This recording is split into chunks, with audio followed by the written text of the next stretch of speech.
দর্শক, উত্তরবঙ্গের আমের বাজারের খবর জানবো। নাটোর থেকে আমের বাজারের খবর জানাতে আমার সঙ্গে যুক্ত হয়েছেন দেবাশিস কুমার সরকার। দেবাশিস, আম পাড়া শুরু হয়েছে কিনা এবং উত্তরবঙ্গে এবার রাজশাহী সহ অন্যান্য জেলা থেকে আম আসতে শুরু করেছে কিনা, আমের দাম কেমন?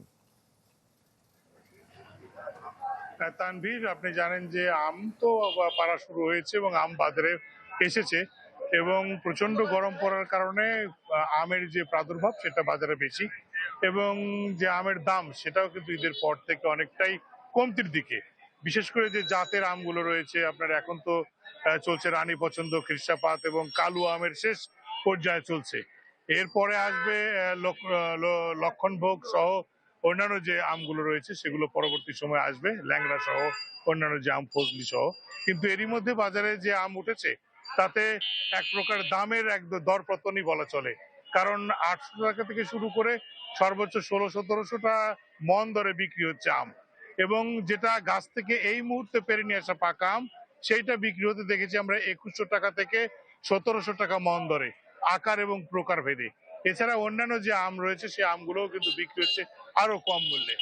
তো এই যখন আমের পরিস্থিতি তখন কিন্তু অন্যান্য স্থানের যে আম, চাঁপাইনবাবগঞ্জ, রাজশাহী, সেখানকার আম আসার নাটোরে তেমন কোনো এখন সুযোগ নেই। কারণ প্রথম দিকে যখন আম না আসে তখন অন্যান্য জায়গা থেকে আম আসলো, এখন নাটোরের আম দিয়েই বাজার ভরা।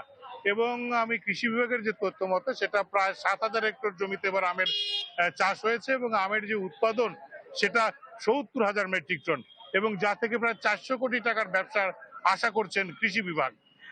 আর সবচেয়ে বড় কথা হচ্ছে যে নাটোরের আম কিন্তু রাজশাহী, চাঁপাই এবং নওগাঁর পরেই নাটোরের অবস্থান। তো এই যখন অপরিস্থিতি তখন নাটোরের এই আমের মার্কেটের যে দরপতন, ক্রেতা বাইরের ক্রেতাও কিন্তু এখানে কম, যার ফলে দামটা কম। এছাড়া নাটোরের 3টি যে মার্কেট রয়েছে, কাঁচা আমের বাজার রয়েছে, সেখান থেকে কাঁচা আম ঢাকা সহ সারা দেশে চলে যাচ্ছে সেখানকার আম। এবং আমের সেখানেও আমরা দেখেছি খোঁজ নিয়ে যে সে আমগুলো বিক্রি হচ্ছে 800 টাকা থেকে সর্বোচ্চ 2000 টাকা মন দরে। দেবাশিস, তানভীর। ধন্যবাদ আপনাকে আমাদের সঙ্গে যুক্ত হওয়ার জন্য। আমের বাজারের খবর জানাচ্ছিলেন দেবাশিস কুমার সরকার। দর্শক, এবারে আপনাদেরকে উত্তরবঙ্গের আরেক জেলা কুড়িগ্রাম থেকে সবজি বাজারের খবর জেনে নিব।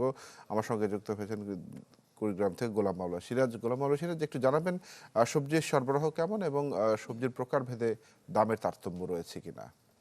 কি বুঝলেন ভাই? অনলি যেটাই চাই।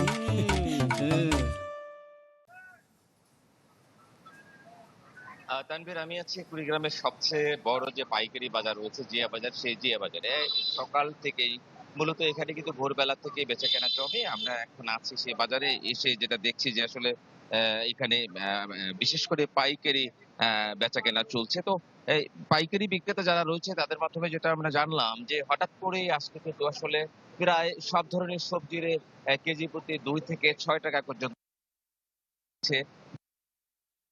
বলছে যে ঈদে যেহেতু ঢাকায় মানুষজন কম ছিল তখন এই অঞ্চল থেকে কিন্তু এই সবজিগুলো সেদিকে যায়নি, কিন্তু হঠাৎ করে ঢাকায় যেহেতু লোকজন চলে গেছে এবং এই অঞ্চলের যেসব উৎপাদিত সবজি সেগুলো ঢাকায় চলে গেছে, ফলে আহ, এইদিকে একটু দাম বেড়ে গেছে। তো তারা যেটা বলছে যে কচু কিন্তু একেবারে নতুন সবজি, 2-3 বাজে হাট থেকেই মূলত এদিকে পাওয়া যাচ্ছে, 40 টাকায় বিক্রি হচ্ছে। এবং আহ, পটল আজকে বিক্রি হচ্ছে 22 থেকে 24 টাকায়, যেটা 18 থেকে 20 টাকা ছিল। এবং ঢেঁড়স বিক্রি হচ্ছে 10 থেকে 12 টাকায়, যেটা 8 থেকে 10 টাকায় ছিল। এবং বেগুন বিক্রি হচ্ছে 25 টাকায়, যেটা গতকালও 20 টাকায় বিক্রি হয়েছে এই পাইকারি বাজারে। এবং কুমড়া বিক্রি হচ্ছে 18 থেকে 20 টাকা, সেটাও কিন্তু আহ, আহ, বেড়েছে কেজিতে 2 থেকে 4 টাকা। তো এইভাবে বেশিরভাগ সবজির দাম বেড়েছে, যেটা বলছেন এখানকার বিক্রেতারা। যদিও এই পাইকারি বাজার থেকে বিক্রেতারা যারা খুচরা বিক্রি করে তারা এখান থেকে সবজি নিয়ে যাচ্ছে এবং জেলার যে বিভিন্ন হাট বাজার গুলো রয়েছে তারা কিন্তু সেখানে বিক্রি করবে। তবে